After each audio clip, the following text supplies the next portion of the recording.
flow points that are generated. I'm videoing it. Thank you. So they're your wicking wells. Yes. And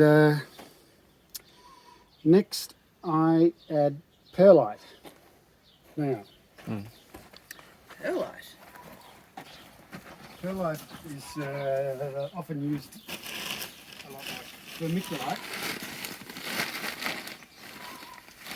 So it's like the vermiculite. It's an inert rock.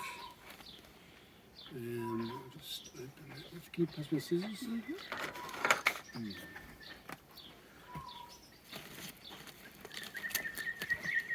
It's a rock, a silica rock. And some people said, "What are you doing putting styrofoam in my garden?" It is like styrofoam. So 100 litres only weighs 8 kilos. Yeah, I've seen it before, yeah. So you can buy that at hydro stores. And is this a man-made product or is this a mined thing? It's a mined rock. That is incredible. So it's inert.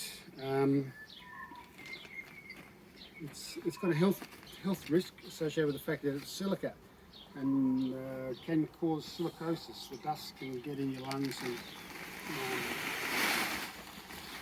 there's been a recent sort of... Sorry. Was I not meant to do that? You threw it in, it's all right. Is that where that's going? I can take it all out. Take it out. Get it out. Get it out. So don't inhale. But, Just don't snort it, Randy. So there's been a recent lot of news about tradesmen making bench tops and cutting silica slabs and giving themselves silica. Yeah. So the caution is to just damp it down so that so what I do is just put a hose in the top there and punch a hole in the bottom and let some water run through. Felt wet. Yeah, it's been sitting around. It's even lighter than that originally. So then I put in the wells a good few handfuls of perlite, and then I'm ready to start adding the growing media.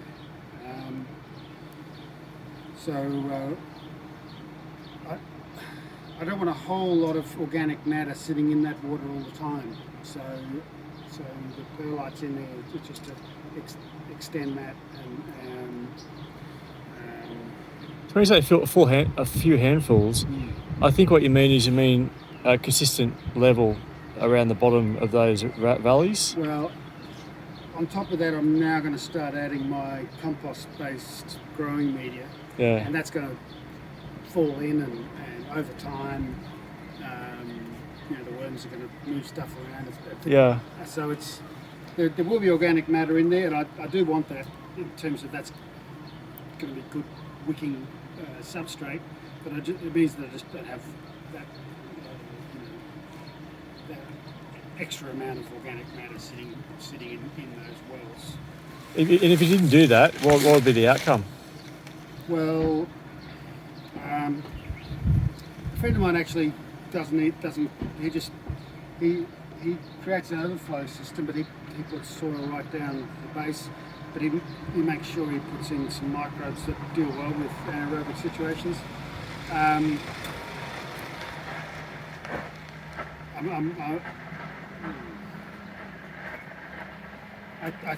think things can work with that soaked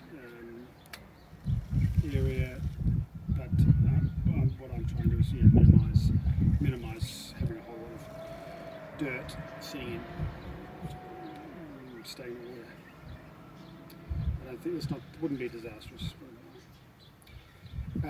So now I can start adding the media. So if I've got good compost, I'll have I'll include a lot of perlite. I might go through 100 litres of perlite mixed in with the compost as I go. That's kind of my standard thing to do. So you just plant directly with perlite and compost. You don't even use soil. That's right. Wow. So a lot of soils have sand in it. So sand is also inert. It tends to be heavy. It's not offering anything much in the way of nutrients. And What's the cost for that big bag? $40. Whoa. So cheap.